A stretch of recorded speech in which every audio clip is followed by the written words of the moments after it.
So today we are going to discuss manuals. What are manuals? Uh, the meaning of manuals, different types of manuals, their purposes and structure. Right. So, what is a manual? A manual, as I told you in the previous classes, also it is a guide which actually it is a kind of written document. It is a guide or a kind of written document which provides detailed information in a systematic manner, right? So a manual is a written document or guide which provides detailed information in a systematic manner. So what is the purpose? The purpose actually is to serve as a guide or reference for what? For users, employees, or anyone who uses some service or product. So you should have information. So every person whosoever is using any product or services, so you require some systematic information regarding that product or uh, any service. So that thing is called a manual. So manual is nothing but a guide or reference which can be used by users, employees, and students. And it contains step-by-step procedures, rules, and policies. Depends on the situation and depends on the service you are using or the product. And it can be both digital as well as printed, because today we live in a digital era. So you will find a lot of information being circulated in the form of PDFs, multimedia files, and all. It can also be in the printed form. But nowadays, as I told you, because we live in a digital age, so in order to save these paper, generally people will have digital forms.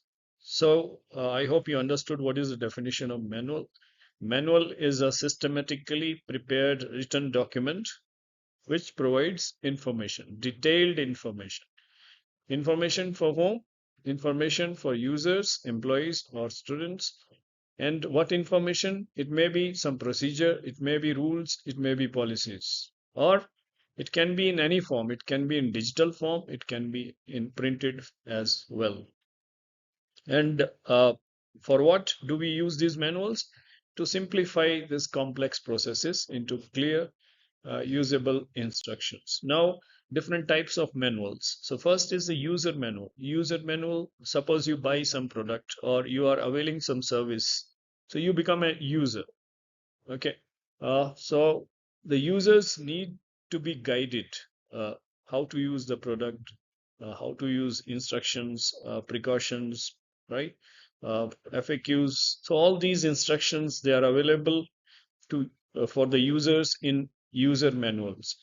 Suppose you buy a new refrigerator. So it will come with a small booklet called user manual, where you will have information regarding that product, how to use, troubleshooting, FAQs. So all these things will be there. Next is training manual. Training manual, as the name itself implies, it is a manual which is used for teaching or training new learners. Okay. For example, if you take admission in a course and you are learning, mechanical, uh, some course you are doing in mechanics. So you will have some manuals which will train you, which will guide you, which will teach you. Next is operations manual. Operations manual are the manuals which actually tell you about the internal process of an organization, that how the particular organization is going to operate. Okay. For example, I told you that you take an admission in the college, you fill up the admission form. So there is a well-defined process. So you have to follow that. And then finally, you are admitted to a particular course or class. The next is policy manuals. So policy manuals are actually the official rules, rights, and responsibilities which are there in the policy manuals. So every organization, every office will have policy manuals regarding how much, how many days you can take leave, what are the leave rules. Like you are admitted as college students, so there are rules everywhere. There is a policy. You go to library, then how many books you can draw in one go, right? And after how much time period you have to return those books. And if you fail to return the books, then what penalty will be imposed on you. So all those things are part of the policy, and that is available in the policy manual. So policy manual is nothing but official rules, rights, and responsibilities. What are your rights as students? Okay. So all those things will be in the policy manuals. Next is a technical manual. Technical manual is meant for those who actually work on those equipments. Uh, like you buy a mobile phone, if it becomes unserviceable, so you will have to go to some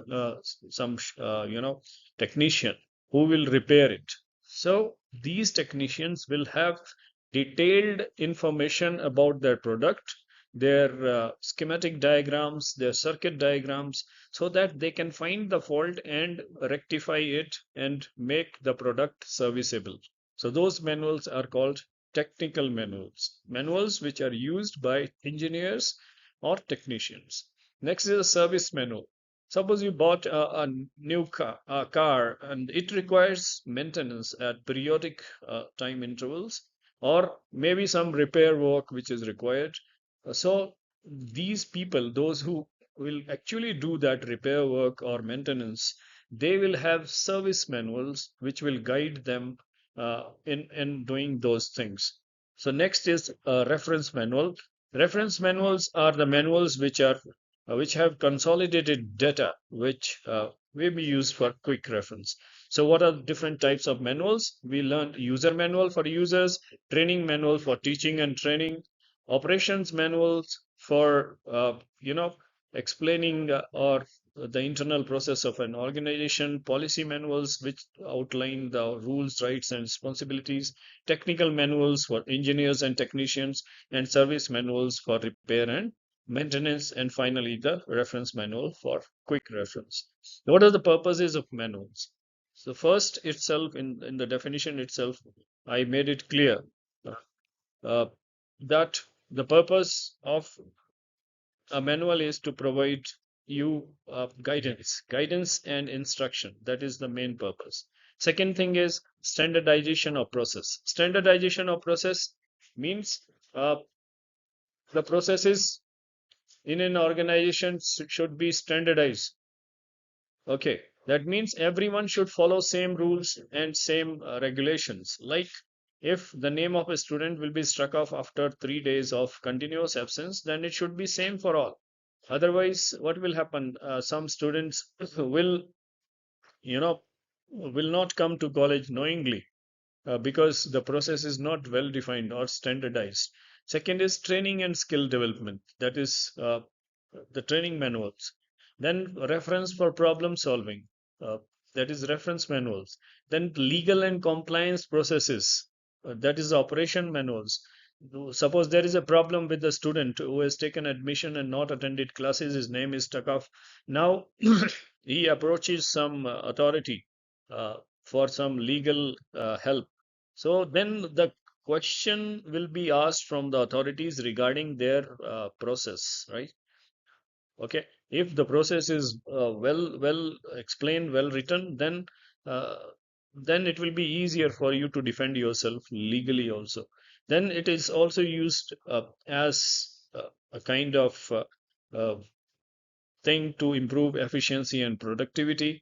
And once you have some written record of certain things with you, it also leads to preservation of knowledge, and it also provides the users with safety and risk management. When you learn about that thing, a particular product, then obviously you will have knowledge, and you will not, be endangering your life by, not knowing the things, right?